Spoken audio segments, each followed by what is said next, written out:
Hey guys, what's going on? So I just wanted to do kind of a quick one. This is going to be like 5, 7 minutes, just like running through. Someone asked me earlier today, how should I be spending my stamina on these events? Because we technically have 3 drop events, quote unquote, if you want to call them that, going on right now, where you can spend stamina for rewards that you otherwise would not be able to get by spending stamina. And so I really wanted to like briefly go over each one, maybe give like a value to some degree on some of the materials, and then we can go over like situationally when I would spend stamina and how I'm going to be spending my stamina for the next 10, 11 days of this patch. So Futaba's boss battle right now, you spend 60 stamina. Level 25 is kind of, I think, your peak value where it's like not nearly as hard as level 30, but this is, the materials you get from 25 are the same as you would get from 30, but it's much easier and it wouldn't take nearly as much time. So for 60 stamina, this is unlimited.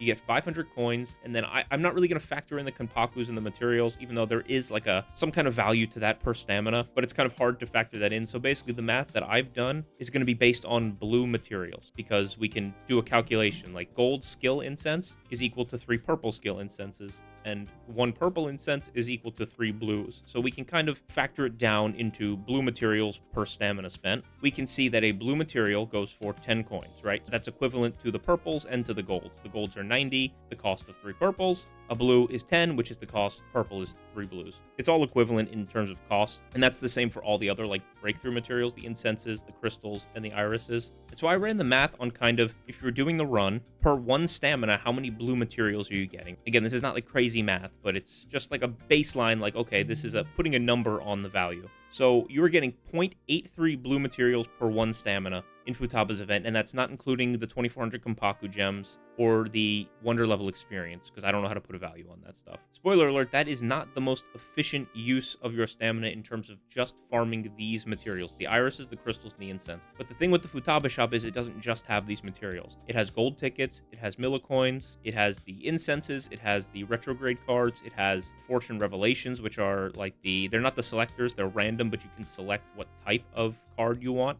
The main stuff that you can't get anywhere else is this stuff here and the 2 like pull currencies.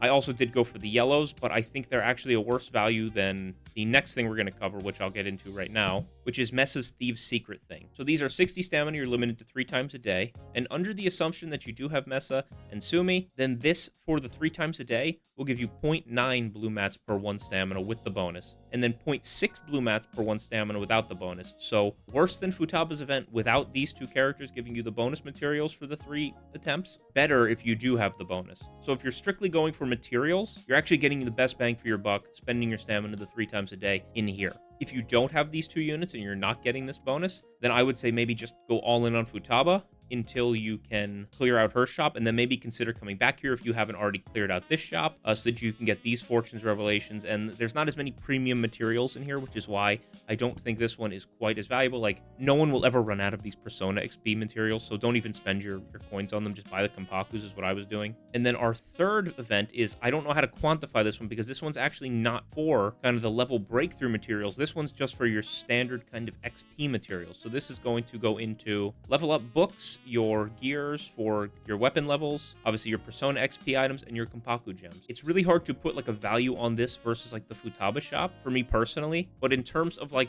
cost per stamina, I think this is actually not bad, especially for Kompaku gems. Maybe you run your 5 for the Kompaku gems is what I suggest doing. That's what I'm doing. You run out of Kompaku gems constantly. I run out of Kompaku gems every time a character comes out, and that's not counting any characters that like I haven't leveled up yet that I plan on investing more materials into. Everything costs Kompaku gems in this game, so I do recommend trying to do this. And if you're using your 1 coffee a day on it, or even if you're not, it's only 100 stamina, and likely if you're playing once a day, you'll have 100 stamina for this, and you'll still be able to go do Futaba's event or Messa's event for at least 1 or 2 runs. So that's kind of going to be my overarching suggestion for this is I would spend my stamina on the Kenpaku gems because it's only 100 stamina, so you should have extra stamina. And then kind of after I do that, I would focus on Futaba, and then I would come into the exchange shop, and I would, like I said, I would go for the gold tickets, the platinum millicoins, the everlasting incense, the retrograde card, and the fortune revelations first. Fortune revelations probably last, least important of these. Like, these premium materials are like really what you want here, and then you can kind of focus on the other stuff after. I would go for kind of maybe the gold materials first, and then kind of just like up to you what you want to do on the rest. Obviously, like everything here is like good to some extent. It's more valuable than just running the regular stamina event. So like you're not losing out just running like a regular stamina thing. It's never a waste to do this. It's more of like what is the most optimal thing. But if you're purely going for these materials right here on the screen, the irises, the crystals, the incense,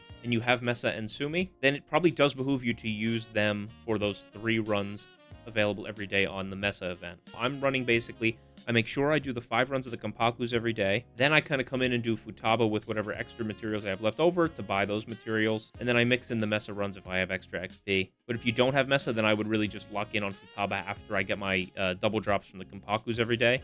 If you're good on Kompakus, then maybe you can go all in on Futaba. But I pull every character pretty much.